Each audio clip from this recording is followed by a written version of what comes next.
had a question here. Let's go take them out of this corner. We had a question here.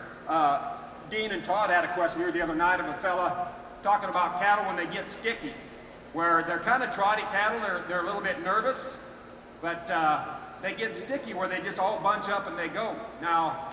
So I've got this one here started. Now, Ron, I'll just wait. I won't do any more, and we'll just start these cattle out of this corner. Now watch. We want them to decide. We don't want these cattle to push over the top. We want them to decide to go first, and then these will come up and send them on along. See, there we got them started now. Now right there, I got to stay up here. This one wants to keep turning to look at me, but I got to stay up far enough. Now we're just trying to start those cattle. We're keeping them moving. If I go too far back, they'll turn and look at us. So we got to stay up here just in the right spot to keep them moving along. We can't be back there roping cows in the back. We got to keep doing our job up here to keep them moving. But if we get too close, then they'll turn and look back at us. So it's real important how you position yourself. But so getting that movement started and keeping that movement going is real important, the way we start that. Good. So that's some things. And I think this is one of those skills, starting cattle, that is really, really important. So that fellow was asking about the cattle that bunched up. What they're doing is they're trying to find a hole. They're getting away from the pressure in the bunch. They feel most comfortable in the bunch. So they go hide in the bunch, and then they learn that that's a place to hide, but what that does, it stops all your movement. So you've got to figure out how to get some of them parted off and get them leaving, and then take the other ones with them, so they learn that movement creates more movement, and that's what they're supposed to do. I was listening to a podcast the other day about grazing, and the guy was talking about the buffalo days. And you know, in the days of the buffalo, there used to be 500,000 or 1 million head of buffalo in a herd going across our country, and I thought the elk or the wolves and the grizzly bears kept them moving and created this situation. But what that guy said is the wolves and the elk, or the wolves and the grizzly bears, kept the elk and the buffalo and the grazing animals, they kept them bunched, but their manure and urine kept them moving. They didn't want to eat the stuff they defecated on, so they kept moving along, but the grizzly bears and the predators kept them bunched. And that's a natural instinct of cattle that's come from those days. So be real careful that you don't teach those cattle just to bunch up and not move. And you'll find Brahma type cattle, they will really get that. That'll come much quicker than our British breeds, because they have that survival instinct so much more. So anyway, that's just a thought. And you may have a little different opinion on this, but I like to kind of string cattle out of the bunch quite as much. And I'd say a lot of people really, even if they're leading them, will try to keep the front too slow, and it doesn't have any draw effect on the rest of the herd. So you that's where the gas pedal kind of comes from. The guy in the front can help pull the cattle forward by giving a little more room, or slow it down if they do get too trotting or trotting away from the rest of the cattle. But if you watch cattle move across a pasture, it doesn't matter how far the ones in the back are away from the herd, they're going to go the same direction, and they'll eventually catch up. So sometimes I think we try to bunch them up too much so we think we won't lose them, but in fact that actually makes them harder to manage. Yeah, that's very good. And different terrain creates different situations that you need. But what I like to see when you get like yearlings like these, or what I really like to see when you're moving cattle for profit, not just to be moving them, but just like they're stringing off and going to water somewhere before dark. When you see cattle stringing out to go get water after they've been grazing all day, that's a real nice movement.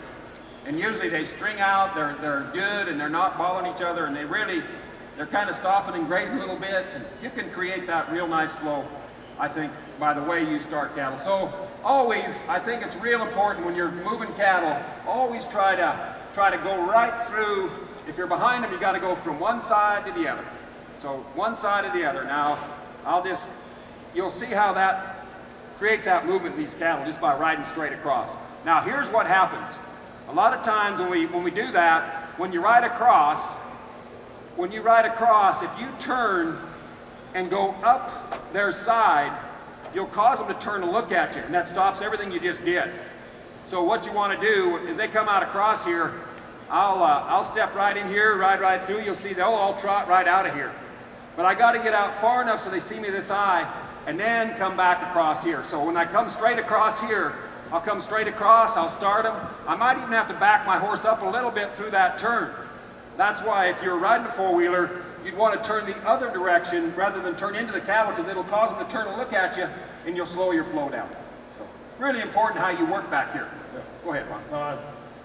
The ATV is one of those, it took me a long time to realize to either go way out away from them before you turn, or you got to turn away from them. And I see a lot of people really turn right into the cattle, and they're always having trouble keeping them going somewhere. And you can probably use more pressure than you think if you use the right kind of pressure. And you probably need to use more pressure than you probably maybe do sometimes. But if you pressure in the wrong spot, then any kind of pressure is wrong, so then you start using less. And I think that's a mistake.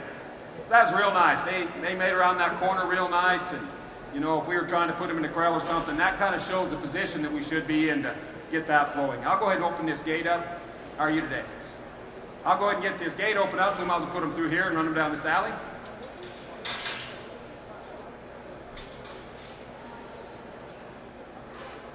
I'll just send them back out to Ron from here, and I won't have to spook these cattle. And they learn how to transition from one spot to another here. So this is a good thing if I can get them to move out of here. I might have to use a little noise, just means I'm far enough away, I can't use my horse. I'm gonna make it. I don't have to use any noise. I'll try not to use any noise. See that animal right there, he's gonna start the whole, he just changed their whole mind. See, he told them, let's get out of here. That calf right there, if you can see him, he said, let's get out of here. That rolling cart's gonna help me too. So the rolling thunder helped. But you see, just that one animal changing his mind actually created all these animals going out. And I just got to keep, now he changed his mind out there, so now I got to change his mind again. I'll just change these guys' mind. They got to get out here and see him. So now he's thinking about coming back in, so that stopped all the movement out there. Good, now Ron's got him. If he can get to that one, see, this is how precise he can be right there. See that one that's right, the second one from the chute. He's the one that he's going to change around. Now he backed up, and he can't get to him. So now it's my turn to go help. So I'll send these cattle in. They'll bump that one, and that'll put it out there where Ron can have him again. So we're working together here. I'm done now. Ron's got him. All I'm doing is going to keep sending cattle to Ron. He's the lead. I'm going to send cattle to him. Where are you going to go across with them and then back, or what do you want? Yeah, let's do that. You're the lead. You go ahead and do whatever you want. Well, we can turn around and... Okay, good. Good thing we had a plan. Yeah, we made it. Yeah, good. All right, so now we'll just turn them around, hold them up. Boy, and this is a great thing to do. I'll tell you, if you want to really get cattle good to go in a corral, let them out of the corral, let them come out, stop them right here, change your mind, let them sit for a minute, turn them around and take them back in the corral. All I had to do really to stop them right there was just come down their side like Curt mentioned a while ago, and they were ready to go. Now, they also know that hole's right there, same thing, you can stop them from going in that hole. I'll let him try to hold me. I'll try to send some maybe around the backside, Curt, to draw them out, or do you think I'll push them in? Let me change these guys' mind right there. Now we're good, see? Now we're good. We just had to change their mind enough to get them to come around that corner. Now I got to be careful that something doesn't come this side. Ron will have to push them to me, but I got to try to stay. Maybe I'll just go right here. I'll draw this guy out. Good. Now Ron can send them other cattle up, and I can be in a position here to. I didn't want to send these cattle out, which I just did, but that's all right. Here we got multiple ones kind of looking out. I don't know exactly which one's going to try to do what, so I'll just try to get them all slow to turn back around. Now we can start getting the whole flow to turn back where we need them to go. And once they start, I want to just hold my position, let Curt put pressure on the front and send them down the alley. Now, going in a gate like this, a lot of times we will take pressure off or too much pressure off. They've got to commit to going in the corral. So a lot of times you get pretty comfortable thinking they're already in there and you've got your job done.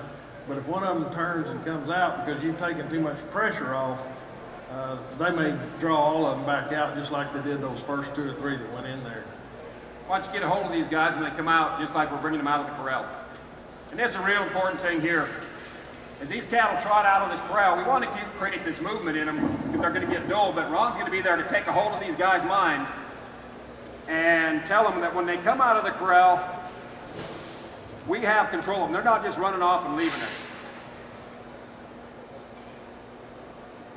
Just like that. And he can see, he just had to back up a few steps. He's trying to hook them on and draw his mind to them, their mind to his, and not turn them back to me. See, that's a real, I call that hooking cattle on, and that's just really a nice way to get cattle to settle and be somewhere. And if we want them to just come out slow and keep moving a little bit, I could turn and actually go away from them and keep drawing them forward to keep them slowed down a little bit. So this way you can stop them, but if you just try to stop them in their tracks, they're probably going to turn back and go the opposite direction of what you really want. Yep, and I feel that spot right there, letting cattle out of a corral and just letting them run off and get away, is a big mistake we make about handling our cattle the next time, because that's the last thing they think about is running away from that bad corral. If you'll stop them and hold them up and get their mind thinking that stop your feet, that place and counting cattle are two places where we can undo a lot of good stockmanship. And it's really the same motion right there. When cattle run out that gate, it's no different than when cattle are running by you and jumping and hitting the fence from you trying to count cattle. So you got to set up your spot to count cattle. Uh-oh, where are you going? I don't know yet. I thought you were in quicksand. We'll see what happens. Good. So it's great. And the problem with these kind of deals is cattle really will get sticky because there's really nowhere to go in here. And we don't have too many cattle, so it's real nice to put those cattle through the alley and get them moving, because then they got to move away from you. They can't just go bunch up. Want to put them through one more time? Yes, sir. And we'll put them through. Now we're in a hurry. We're late. So we'll kind of put them through a little quicker this time, and we'll see what that does. Now you can only go so fast. I'm just trying to bounce them further into that corner, so Yeah, good deal. we get a good idea. We want them to go into that Perfect. See? alleyway. I'll make the first one commit, and I'm just going to hold this position and let Curt bring them to me. He's putting the pressure. I'm just keeping them on the other side of the gate post. Isn't that nice? So there we put more pressure on them. They went in better. So sometimes using too little pressure is the worst thing you can do. The worst thing you can do. We step off and get a foot? Yeah.